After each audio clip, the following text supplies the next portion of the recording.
Hand, और ये कहाँ से अराइज होती है? Medial epicondyle of humerus.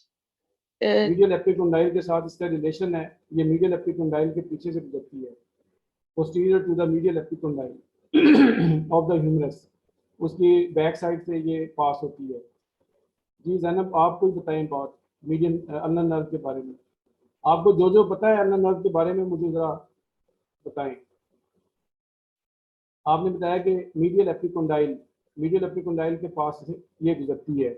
फिर आपने बताया कि medial side of the hand, यानी कि इसकी सेंसरी सप्लाई जो है 1.5 फिंगर की, और जो medial side of the palm और डार्सम ऑफ द हैंड है, उसकी सप्लाई जो है वो सेंसरी सप्लाई अल्नर नर्व से होती है। और अल्नर नर्व के बारे में आपको क्या पता है, कहाँ से राइज होती है अल्नर नर्व? कौन से कार्ड से, ब्रेकियल प्लेक्सस के कौन से कार्ड से राइज होती है? मीडियल। शाबाश, चलें लेट्स स्टार्ट। आपने पार्टिसिपेट करना है साथ साथ, ठीक है ना? अगर आपको जहां से समझ ना आए आपने क्वेश्चन पूछ लेना है। अल्नर नर्व को हम म्यूजिशियन नर्व भी कहते हैं, क्योंकि जो हमारे हाथ की फाइन मूवमेंट्स हैं उनको कंट्रोल करती है अल्नर नर्व। क्यों? क्योंकि हमारे हाथ के अंदर कितने मसल्स होते हैं? टोटल 20 मसल्स होते हैं, जिनमें से 4 लुब्रिकल्स हैं, 4 डार्सल इंट्राशियाई हैं, 4 पामर इंट्राशियाई हैं, 4 मसल जो हैं वो थिनार एमिनेंस के हैं, और 4 मसल जो हैं वो हाइपोथिनार एमिनेंस के हैं। तो ये टोटल जो हैं ये तकरीबन हमारे 20 मसल्स हैं, small muscles of the hand. इन 20 मसल्स में से most of the muscles are supplied by the ulnar nerve. तो लिहाजा हमारे हैंड की जो इंट्रिकेट मूवमेंट्स हैं, फाइन मूवमेंट्स हैं, जैसे म्यूजिशियन म्यूजिक प्ले करता है तो उस दौरान में या टाइप जैसा हम कर रहे होते हैं कीबोर्ड के ऊपर, तो उस वक्त जो हमारी फिंगर्स के मसल यूज हो रहे होते हैं, स्मॉल मसल्स, वो अल्नर नर्व सप्लाई करती है, इसलिए इसको हम म्यूजिशियन नर्व भी कहते हैं। कौन से ऐसे स्मॉल मसल्स हैं हैंड के अंदर जो अल्नर नर्व सप्लाई नहीं करती? इनर मसल 4 हैं, 4, उनमें से 3 ऐसे हैं जिनको अल्नर नर्व सप्लाई नहीं करती बल्कि मीडियन नर्व सप्लाई करती है।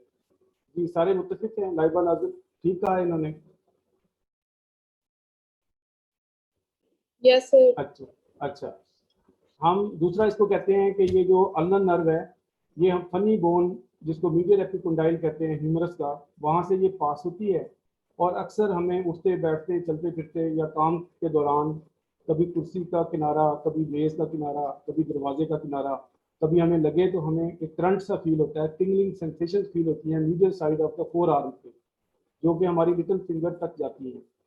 तो ये भी एक इम्पॉर्टेंट पॉइंट है। अल्नर नर्व जो है ये मीडियल एपिकोंडाइल जिसको फनी बोन भी कहते हैं उसके पोस्टीरियरली ये गुजरती है ड्यूरिंग इट्स कोर्स।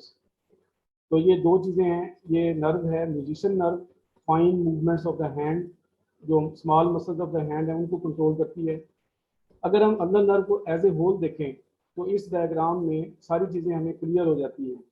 सबसे ऊपर अगर देखें नंबर 1 के ऊपर, तो ये ब्रेकियल आर्टरी से मीडियल साइड पे है।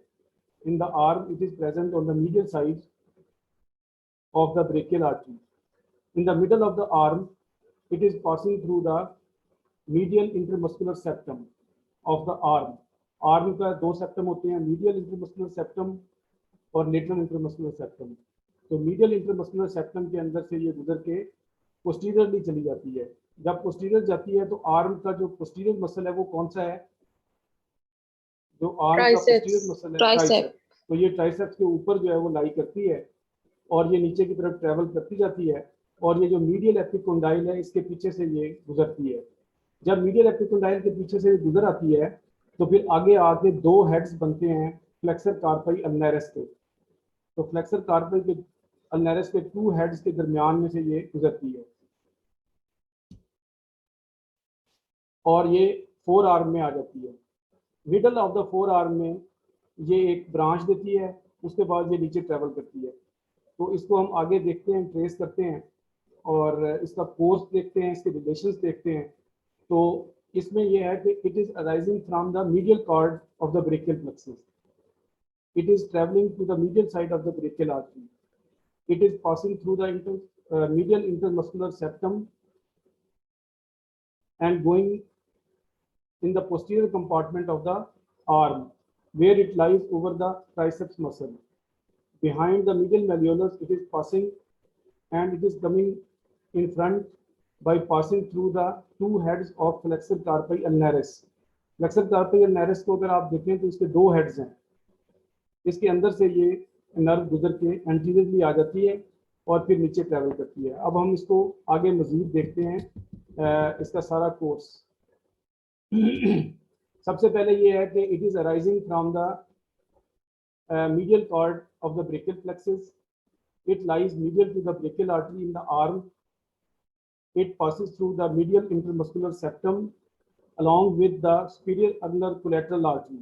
एक आर्टरी होती है इसके साथ अकम्पनी करती है, उसको कहते हैं superior ulnar collateral artery. मुझे ये बताएं कि रेडियल नर्व के साथ एक आर्टरी ट्रैवल करती है, उसका क्या नाम है?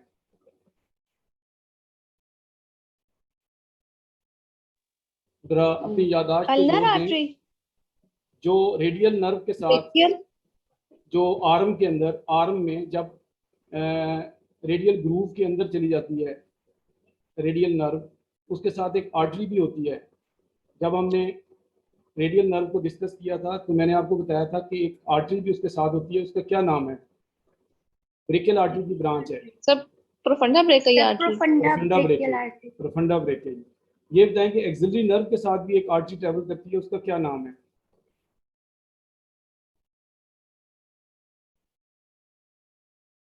Axillary artery. जो जो जो क्वाड्रेंगुलर स्पेस में से जो हमने स्पेसिस पढ़ी थी ना, मस्कुलर स्पेसिस, ट्रायंगुलर, क्वाड्रेंगुलर और लोअर ट्रायंगुलर. तो अपर ट्रायंगुलर स्पेस के अंदर से जब एक्सिलरी नर्व गुजरती है तो उसके साथ एक आर्टरी भी गुजरती है, उसका नाम है पोस्टीरियर सर्कमफ्लेक्स ह्यूमरल आर्टरी. याद आ गया आपको? एक्सिलरी आर्टरी की थर्ड पार्ट की ब्रांच है posterior circumflex humeral artery. It accompanies the axillary nerve. हम उनके साथ इसलिए याद कर रहे हैं कि हमें इस आर्टरी का नाम याद रह जाए. अल्नर नर्व जो मीडियल इंटरमस्कुलर सेप्टम को पियर्स करती हुई posterior compartment of the arm में जाती है, तो इसके साथ एक आर्टरी भी होती है, उसका नाम है सुपीरियर अल्नर कोलैटरल आर्टरी. उसका नाम है सुपीरियर अल्नर कोलैटरल आर्टरी. उसके बाद ये मीडियल एपिकोंडाइल से posterior to the medial epicondyle जो गुजरती है,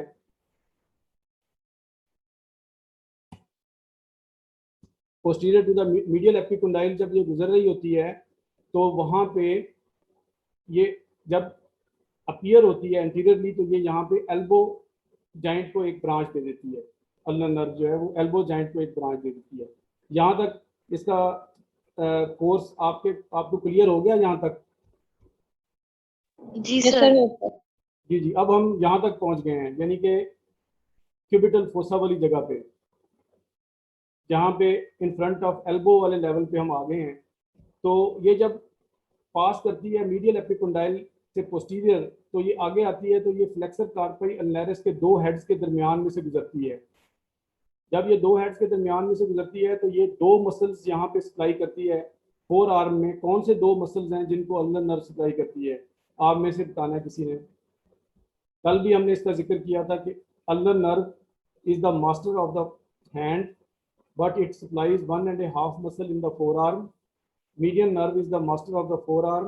It supplies all the flexor compartment of the forearm and few muscles in the hand. तो अल्नर नर्व जो कि पाम की या हैंड की मास्टर है, वो फोर आर्म के अंदर सिर्फ एक दो मसल्स को सप्लाई करती है. वो कौन से एक दो मसल्स हैं? यहाँ पे ये ब्रांचेज हैं उसकी. सर फ्लेक्सर कार्पी अल्नारिस और फ्लेक्सर डिजिटोरम प्रोफंडस का medial half. Flexor digitorum profundis का मीडियल हाफ. ठीक है. तो ये दो मसल जो है उनको ये सप्लाई करेगी. उसके बाद ये एक सुपरफिशियल पामर कुटेनियस ब्रांच भी देगी. Middle of the forearm में एक ब्रांच देती है, उसका नाम है palmar cutaneous branch of ulnar nerve. Palmar cutaneous का क्या मतलब है? कि पाम की सेंसरी सप्लाई, यानी कि पाम जो है हमारा हैंड ऑफ द जो पाम ऑफ द हैंड है उसकी जो मीडियल साइड है उसको ये अल्नर नर्व जो सप्लाई करती है सेंसेशंस, तो उसकी जो ब्रांच है वो अराइज करती है middle of the forearm में। ये अराइज हो रही है palmar cutaneous branch of the ulnar nerve, और ये सप्लाई करती है ulnar half of the palm को। ये बाद में हम जिक्र करते हैं, जब हम हैंड में जाएंगे तो उस वक्त हम इसका जिक्र करेंगे। उसके बाद अल्नर नर्व जो है वो दोनों हेड्स के दरमियान से गुजरती हुई आती है, और ये ट्रेवल करती है in between the flexor carpi ulnaris and flexor digitorum profundus के दरमियान में, और इन दोनों को सप्लाई भी करती है। जब अब नीचे आ जाती है तो ये radial side of the flexor carpi ulnaris और नियर द अल्नर आर्टरी ये ट्रेवल करती है। ये सामने आपको नजर आ रहा है इसका relation. This is the relation of the ulnar nerve to the tendon of the flexor carpi ulnaris. ये फ्लेक्सर कार्पी अल्नरिस के रेडियल साइड पे होती है, यानी कि सबसे मीडियल मोस्ट स्ट्रक्चर जो है वो फ्लेक्सर कार्पी अल्नरिस है, उससे थोड़ा सा लेटरल ये नर्व है, उससे मजीद थोड़ा सा लेटरल अल्नर आर्टरी है। जब ये यहाँ तक आ जाती है रिस्ट के लेवल पे, तो ये फ्लेक्सर कार्पी अल्नरिस के टेंडन को पोस्टीरियरली जो है क्रॉस करके ये दो बोन्स के दरमियान में से गुजरती है। इन दो बोन्स का नाम है पिसिफॉर्म और हुक ऑफ हेमेट। ये कार्पल बोन्स हैं, दो छोटी छोटी बोन्स हैं, इनके दरमियान में से ये अल्नर नर्व गुजरती है। ये कार्पल टनल के सुपरफिशियल रहती है, कार्पल टनल के अंदर नहीं जाती। ये आपको समझ आई? कार्पल टनल के अंदर से गुजरने वाली नर्व का क्या नाम है? कल हमने पढ़ा था परसों, मीडियन नर्व। कार्पल टनल के अंदर से गुजरती है मीडियन नर्व, और कार्पल टनल से सुपरफिशियल गुजरती है अल्नर नर्व। तो लिहाजा ये सुपरफिशियल होती है, इसलिए ये इजीली इंजर हो जाती है। अगर कोई लेसरेशन हो, कट हो, कोई प्रॉब्लम हो कोई, तो इसके चांसेस ज़्यादा हैं अल्नर नर्व के। लेकिन कार्पल टनल के अंदर इंट्रैप होने के, इम्पिंजमेंट के चांसेस जो हैं वो मीडियन नर्व के ज़्यादा हैं, क्योंकि वो कार्पल टनल के थ्रू गुजरती है। ये कार्पल टनल से सुपरफिशियल गुजरती है। ये दो बोन्स के दरमियान में से गुजर रही है, पिसिफॉर्म और हुक ऑफ हेमेट। यहाँ पे एक टेक्निकल बात यह है कि यहाँ पे ये दोनों बोन्स के ऊपर एक छोटा सा फ्लेक्सर एक होता है, क्या उसको कहते हैं, लिगामेंट। तो ये भी एक छोटी सी कैनाल बन जाती है, इसको हम कहते हैं गायन्स कैनाल। ये लिखा हुआ है गायन्स कैनाल। अच्छा, एक और मैं दिलचस्प बात आपको बताना भूल गया। जब ये मीडियल एपिकोंडाइल के पीछे से गुजरती है अल्नर नर्व, तो यहाँ पर भी एक कैनाल बनती है। कैनाल कैसे बनती है? कैनाल जब जहाँ से नर्व गुजर रही है बोन के साथ, तो वो बोन के ऊपर अगर फाइब्रस टिश्यू अटैच है तो उसको हम कैनाल कह देते हैं। तो यहाँ पे क्यूबिटल कैनाल बनती है, इसको कहते हैं क्यूबिटल कैनाल। ये भी आगे हम जिक्र करते हैं। और जब ये रिस्ट के पास गुजरती है तो यहाँ से गेयर्स कैनाल बनती है। लेकिन ये कार्पल टनल में से नहीं गुजरती। कम से कम ये आपने याद रखना है कि कार्पल टनल में से नहीं गुजरती। तो अल्नर नर्व को यहाँ तक हमने ले आए हैं। यहाँ तक समझ आई है बेटा आपको? जी सर। यस। बाकी लोगों को समझ आई है? किसी को कोई प्रॉब्लम हो तो मुझे बता दें, ताकि मैं एक दफ़ा फिर रिवाइज कर दूँ इसको। जी शबाना फारूक, आपको पता चला है बेटा?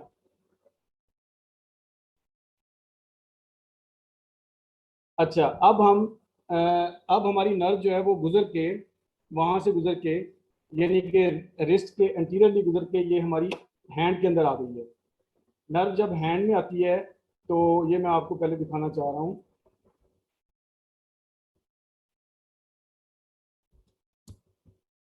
जब नर्व हमारी हैंड के अंदर आती है तो ये दो ब्रांचेस दे देती है, एक डीप ब्रांच है और एक सुपरफिशियल ब्रांच है। इसमें दोनों ब्रांचेस आपको नजर आ रही हैं। Number 1 is the ulnar nerve, number 2 is the deep branch, and number 3 is the superficial branch. अब अगर हम सुपरफिशियल ब्रांच को आगे ले जाएं तो हम ये देखेंगे कि जो मीडियल 1.5 फिंगर को ये सप्लाई कर रही है, सुपरफिशियल ब्रांच सेंसरी सप्लाई दे रही है। तो superficial branch is basically sensory branch. और जो डीप ब्रांच है, जिसको हम नंबर 2 से यहाँ पे शो किया गया, डीप ब्रांच जो है वो ट्रेवर्स करती हुई पूरे हैंड के अंदर ट्रेवल करती है, और जितने भी हैंड के छोटे छोटे मसल्स हैं उन सबको सप्लाई करती है। तो इसको हम कहते हैं this is the pure motor branch, जो कि हैंड के स्मॉल मसल्स को सप्लाई कर देती है। तो हैंड के जितने भी स्मॉल मसल्स हैं वो डीप ब्रांच सप्लाई कर रही है, और हैंड की जितनी भी सुपरफिशियल सप्लाई है सेंसरी, वो जो है इसकी सुपरफिशियल ब्रांच दे रही है। यहाँ पे समझ आ गई आपको? जी सर। Yes sir. ये हैंड के अंदर जो है ना, ये देखें, उस दिन हमने जिक्र किया था कि हैंड के अंदर जितने भी मसल्स हैं, टोटल 20 मसल्स हैं। 4 करें ना, अगर आप 4 और 4 हैं थिनार, 4 हैं हाइपोथिनार, और 4 हैं लुम्ब्रिकल्स, और 4 हैं डॉर्सल इंट्राशियाई, और 4 हैं पामर इंट्राशियाई। इंट्राशियाई कितने हुए बेटे? 8। 4 पामर और 4 डॉर्सल, 8 ये हो गए। 4 लुम्ब्रिकल्स हो गए। लुम्ब्रिकल्स का मतलब होता है वर्म लाइक। जो हमारा फ्लेक्सर डिजिटोरम परफंडस के टेंडन्स है ना, उनके साथ छोटे छोटे मसल्स होते हैं वर्म लाइक, तो उनको हम लुम्ब्रिकल्स कहते हैं। सर यहाँ पे तो लुम्ब्रिकल आपने 7 इंट्रोशिया लिखे हुए, 4 ये और 3। मैं बताता हूँ, अभी बताता हूँ। तो उसके बाद जो थिनर मसल्स हैं, थिनर का मतलब होता है हमारे थंब के जो मसल्स हैं वो 4 हैं, और जो हमारी हाइपोथिनर्स हैं जैसे कि वो लिटिल फिंगर के साथ हैं वो भी 4 हैं। तो ये देखें, एक पामेरस ब्रीवियस, ये नजर आ रहा है आपको? Palmaris brevis, flexor digiti minimi, abductor digiti minimi. Digiti minimi का मतलब होता है छोटी उंगली। Opponens digiti minimi. ये 4 मसल जो हैं ये हाइपोथिनार के मसल्स हैं, हाइपोथिनार के। और ये जो एडक्टर पॉलिसिस है ये किसका मसल है?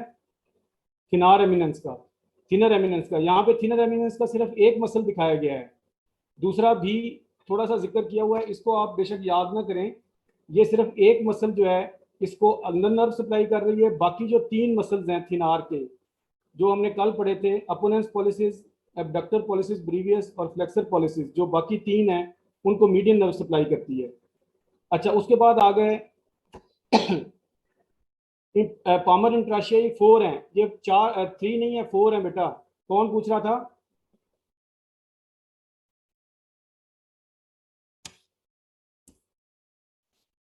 ये किसने पूछा सर था मैं बेटा पूछ रहा अभी? था सर, उमर। ये 4 है, इंट्राशियाई 4 होते हैं।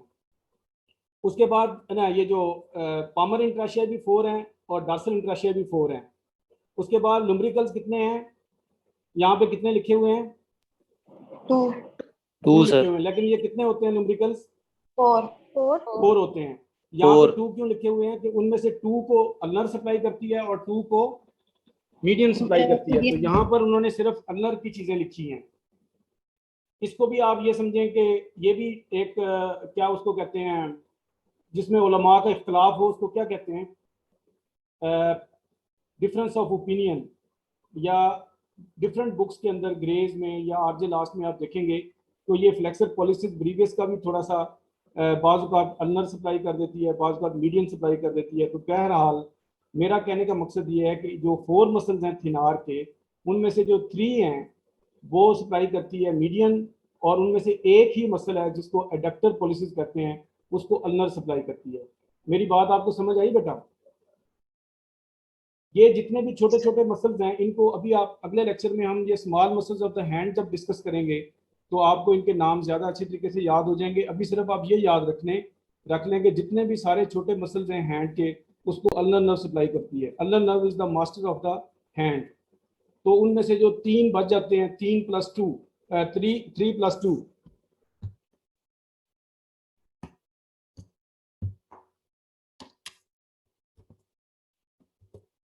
अच्छा 3 कौन से हैं? ये अपोनेंस पॉलिसिस, एबडक्टर पॉलिसिस ब्रीवियस और फ्लेक्सर पॉलिसिस 3। और 2 कौन से हैं? लुम्ब्रिकल्स, लेटरल 2 लुम्ब्रिकल्स। ये जो है ना मीडियम नर्व सप्लाई कर रही है 3 + 2। बाकी जितने भी स्मॉल मसल्स हैं उनको अल्नर नर्व सप्लाई कर रही है। यहाँ तक बात क्लियर हो गई? Yes, sir. जी सर। ज्यादा मुश्किल तो नहीं है? No sir. अच्छा, अब मैंने आपको कहा था कि ये जो अल्नर नर्व है, it is the continuation of the medial cord of the brachial plexus. ये सारा ब्रेकियल प्लेक्सस बना हुआ है। इसका जो ये मीडियल कार्ड है, ये पोस्टीरियर कार्ड है और ये लेटरल कार्ड है। तो मीडियल कार्ड की कंटिन्यूएशन जो है that is basically the ulnar nerve. अच्छा, जब हमने पढ़ा था कि आर्म के अंदर हमारी अल्नर नर्व जो है वो ब्रेकियल आर्टरी से मीडियल साइड पे होगी। ये नजर आ रही है आपको? मीडियल साइड पे होगी। और मीडियन नर्व जो है वो लेटरल साइड पे होगी, फिर बाद में मीडियल पे आ जाएगी। अच्छा, ये आर्म के अंदर मैं आपको बता रहा था कि ये अल्नर नर्व जो है ये मीडियल इंटरमस्कुलर सेप्टम के अंदर से गुजर के पोस्टीरियर कंपार्टमेंट में चली जाएगी और मीडियल मेलियोलस के अंदर से निकल के two heads of the flexor कार्पी अल्नारिस में से होती हुई ये यहाँ पे आ जाएगी फोर आर्म में। जब फोर आर्म में आएगी तो it will travel over the flexor digitorum profundis. ये इसका कोर्स है in the lower arm and upper four arm. यहाँ पर जब ये मीडियल एपिकोंडाइल के पीछे से गुजरती है तो it is present in the cubital tunnel.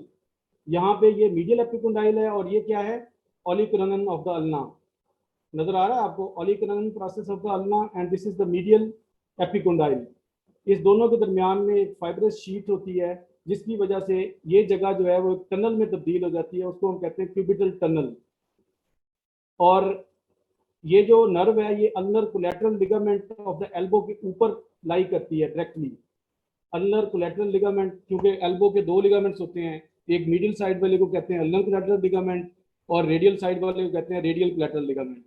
तो जो अल्नर कोलैटरल लिगामेंट है उसके ऊपर ये नर्व लाई करती है और इसकी जो एक टनल बन जाती है उसको हम कहते हैं क्यूबिटल टनल। क्यूबिटल टनल किस तरह बनती है, there is a fibrous band which extends from the medial epicondyle to the olecranon process which make this space into the tunnel. अब इसकी इंपॉर्टेंस क्या है कि ये टनल जो है इसके अंदर अगर ये इंट्रैप हो जाए नर्व, उसकी वजह से नर्व डैमेज हो सकती है कि नहीं हो सकती। अगर मीडियल एपिकोंडाइल का फ्रैक्चर हो जाए तो नर्व डैमेज हो सकती है या नहीं हो सकती? हो सकती है। सर हो सकती है। अगर क्यूबिटल टनल में अब आप में से जो जीनियस है वो जवाब देगा कि अगर क्यूबिटल टनल में ये नर्व इंट्रैप हो जाती है तो इसकी क्या ट्रीटमेंट करनी चाहिए?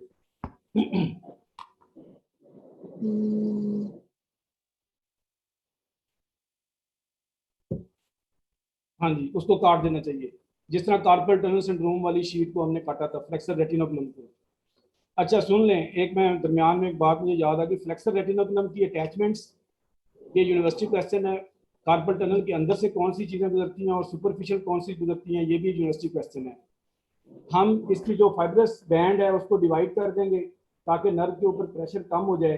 दूसरा बाज़ का इस नर्व को फ्री करके, ये सारी नर्व को फ्री करके हम एंटीरियरली प्लेस कर देते हैं, उसको एंटीरियरली प्लेस कर देते हैं ताकि मीडियल एपिकोंडाइल वाला जो इलाका है जिसकी वजह से वो उसको गुजर के आना पड़ता है मीडियल एपिकोंडाइल के पीछे से, वो ख़त्म हो जाए। समझ आ गई? अगर ये पूरी की पूरी नर्व को उठा के मैं आगे रख दूँ, यानी कि इसको मिसप्लेस कर दूँ या रिप्लेस कर दूँ, तो उस तरह भी इसके ऊपर प्रेशर कम हो जाता है। समझ आ गई?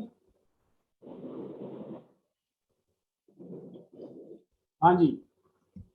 अब ये थोड़ा सा मजीद फोर आर्म के अंदर, जैसे हमने बताया था कि two heads of the flexor कार्पी अल्नारिस में से गुजरती है, एल्बो जॉइंट को सप्लाई करती है, फिर उसके बाद ये फ्लेक्सर डिजिटोरम प्रोफंडस के मीडियल हाफ को सप्लाई करती है, फिर ये नीचे आने के बाद ये दो ब्रांचेस देती है, पामर कुटेनियस ब्रांच और डार्सल कुटेनियस ब्रांच।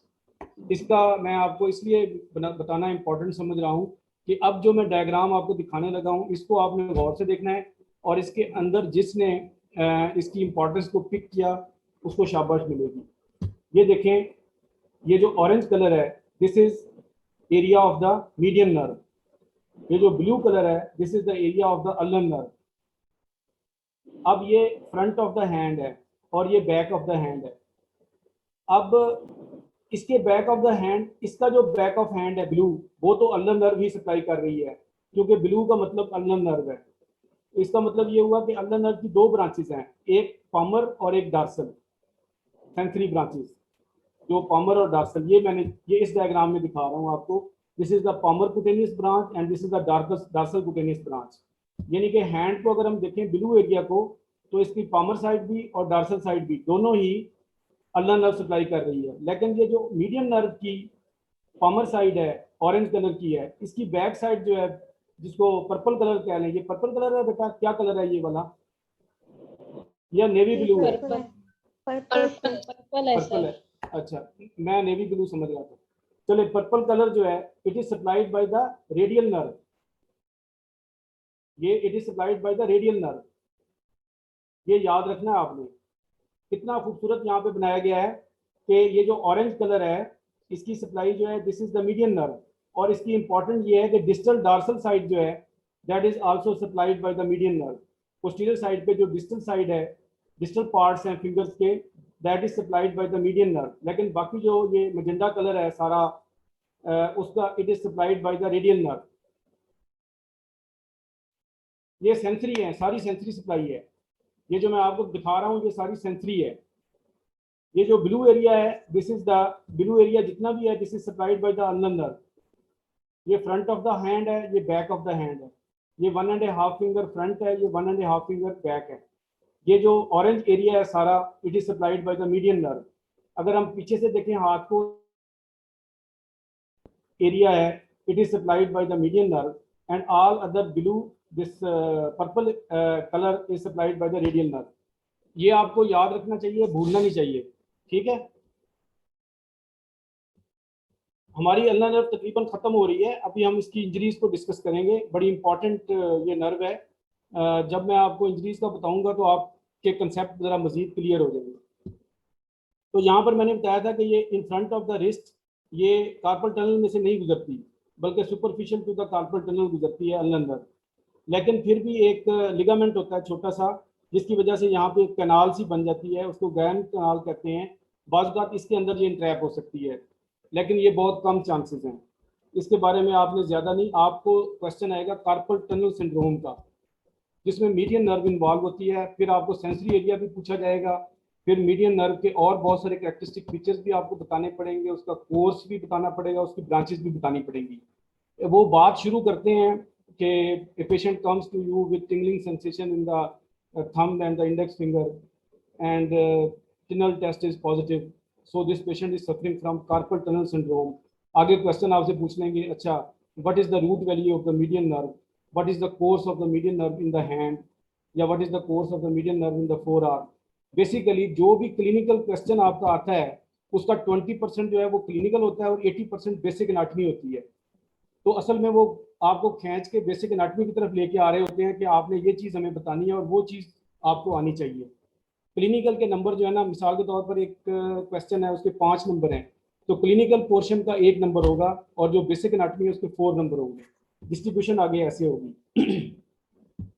ये वाली जैसे मैंने आपको बताया था, ulnar nerve has a deep branch and A superficial branch. Superficial branch is the sensory and deep branch is the motor for the all the muscles of the hand.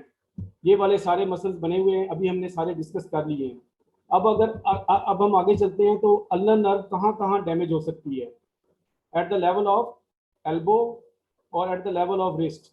Wrist के ऊपर इसलिए हो सकती है कि ये सुपरफिशियल स्ट्रक्चर है, ये कार्पल टनल से सुपरफिशियल है, इसलिए अगर थोड़ी सी भी इंजरी हो जाए, स्टैब हो जाए या कोई मसला हो तो ये जल्दी इन्वॉल्व हो जाती है। और मीडियल एल्बो के पास इसलिए कि मीडियल एपिकोंडाइल का अगर फ्रैक्चर होता है तो उसमें भी ये इन्वॉल्व हो जाती है। समझ आइए आपको बेटा? Yes sir. जी। अच्छा, अब मीडियल एपिकोंडाइल का फ्रैक्चर हो जाए तो भी अल्नर नर्व इन्वॉल्व हो जाती है। क्यूबिटल टनल जहाँ से ये गुजरती है मीडियल एपिकोंडाइल के पीछे से, अगर वो नैरो हो जाए तो भी इन्वॉल्व हो जाती है। जब ये 2 heads of the carpal flexor carpi ulnaris में से गुजरती है तो वहाँ पे भी इसकी इम्पिंजमेंट हो सकती है मसल की वजह से। ये मसल के दरमियान में नर्व्स इम्पिंजमेंट क्यों होती हैं, ये ज़रा आप सोचें क्यों होती हैं ये। क्योंकि जो लोग बॉडी बिल्डर होते हैं उनके मसल्स इन्वॉल्व ज़्यादा डेवलप होते हैं, उनकी वजह से उनकी जो मसल्स के दरमियान में स्पेसिस हैं वो नैरो हो जाती हैं और उनके ऊपर प्रेशर भी पड़ता है। तो ये ज़्यादातर उन लोगों में होता है जिसमें मसल हाइपरट्रॉफी हो जाए। अच्छा, आगे आ जाता है वेल्गस डिफॉर्मिटी। वेल्गस डिफॉर्मिटी का क्या मतलब है, कौन बताएगा मुझे? What is valgus and what is varus? 2 किस्म की डिफॉर्मिटीज होती हैं, वेल्गस डिफॉर्मिटी और वेरस डिफॉर्मिटी। हमने यहाँ पे जनरल एनाटॉमी में पढ़ा था।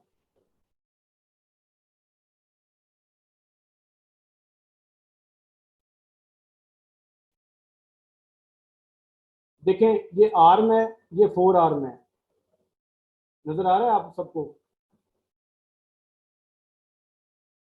Yes, sir.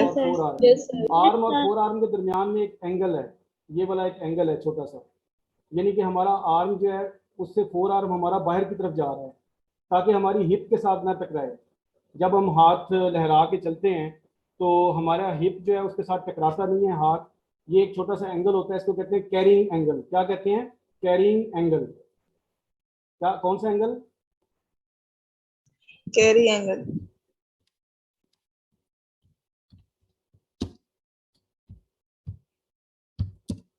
कैरिंग एंगल, ठीक है, कैरिंग एंगल। ये फीमेल में कैरिंग एंगल ज्यादा होता है, मेल में कम होता है।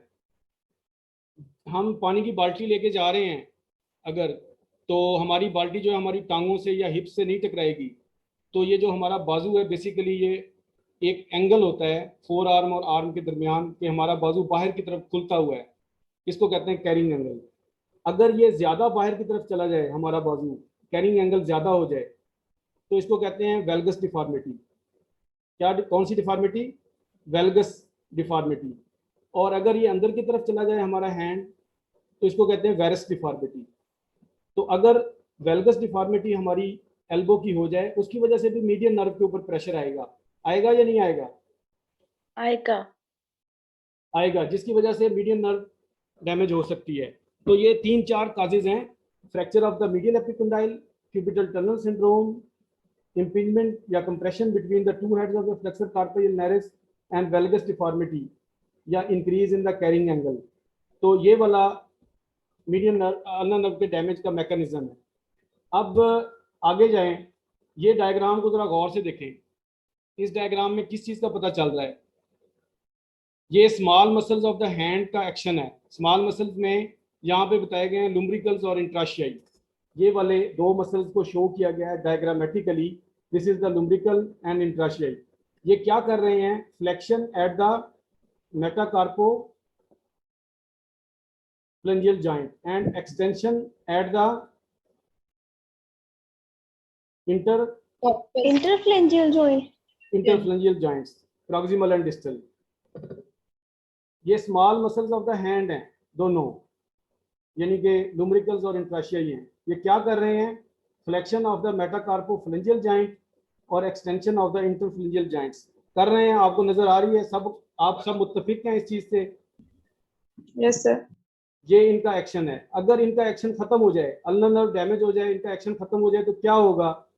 ये जो फ्लेक्शन है इसकी एक्सटेंशन हो जाएगी, एक्सटेंशन हो जाएगी, और जिनकी एक्सटेंशन है उनकी फ्लेक्शन हो जाएगी।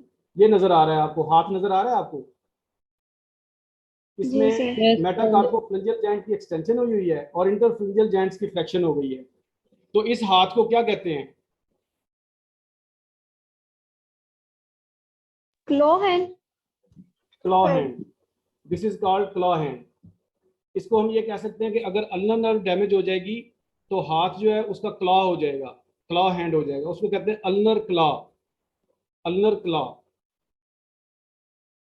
एक होता है मीडियन क्लॉ, लेकिन हमने अभी यही डिस्कस करना है कि this is the claw hand. What is the mechanism of claw hand? अब एक बंदा आप में से कोई मुझे एक्सप्लेन करे तो मुझे दिल खुश हो जाएगा सुन के। कोई इंटेलिजेंट बच्चा बताए कि ये जो सारा मैंने अभी आपको क्लॉ का मैकेनिज्म समझाया वो क्या है।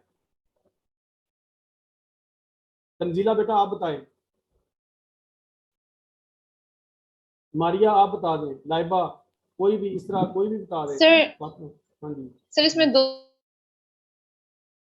मेटाकार्पो फ्लेंजियल जॉइंट के ऊपर जो कि फ्लेक्शन करवा रहे हैं, और हमारे पास इंटरफ्लेंजियल जॉइंट पर वो एक्सटेंशन करवा रहे हैं। लेकिन जब आपकी अल्नर नर्व डिस्टर्ब हो जाती है या डैमेज हो जाती है तो आपके मेटाकार्पोफ्लेंजियल जॉइंट के ऊपर एक्सटेंशन हो जाती है और इंटरफ्लेंजियल जॉइंट के ऊपर फ्लेक्शन हो जाती है, जिसकी वजह से क्लॉ हैंड बन जाता है। जी। उजैर खान, मोहम्मद अहमद। Yes sir. समझ आई बेटा? समझ आई आपको? Yes sir. अच्छा, ये है मैकेनिज्म ऑफ क्लॉ हैंड। चलें आगे चलते हैं। अब हम डिस्कस कर रहे हैं damage to the ulnar nerve. तो अल्नर नर्व में क्या हो जाएगा? क्लॉ हैंड हो जाएगा। ये वाला extension at the metacarpophalangeal joint and flexion at the interphalangeal joint, क्योंकि स्मॉल मसल्स खत्म हो गए हैं। और दूसरा एट्रॉफी हो जाएगी। हैंड जो है वो मैंने आपको एक डायग्राम में पहले दिखाया था कि हैंड जो है वो मीटलेस हो जाता है, यानी कि जैसे हैंड का जो बल्क है वो खत्म हो जाता है और हड्डियां हड्डियां रह जाती हैं, क्योंकि स्मॉल मसल जो हैं सारे वो एट्रॉफिक हो जाते हैं। और जब तक नर्व सप्लाई रहती है उस वक्त तक मसल प्रॉपर रहता है। जब नर्व सप्लाई कट जाती है तो मसल जो है वो एट्रॉफिक हो जाते हैं, जिसकी वजह से सारे का सारा हैंड जो है वो एट्रॉफिक हो जाएगा और क्लॉ भी हो जाएगा। ये दो चीज़ें हो गई। यहाँ तक आपको समझ आ गई? Yes, sir. अच्छा, अब देखें व्हाट इज दिस, ये वाली मूवमेंट्स कौन सी हैं जिसमें मिडल फिंगर तो दरमियान में है लेकिन हम फिंगर्स को बाहर की तरफ भी लेके जा रहे हैं और अंदर की तरफ भी लेके आ रहे हैं. This is called adduction and abduction. Adduction. Abduction, ये मूवमेंट्स कौन से मसल्स करते हैं? स्मॉल मसल्स जो हैंड के हैं वो कौन से मसल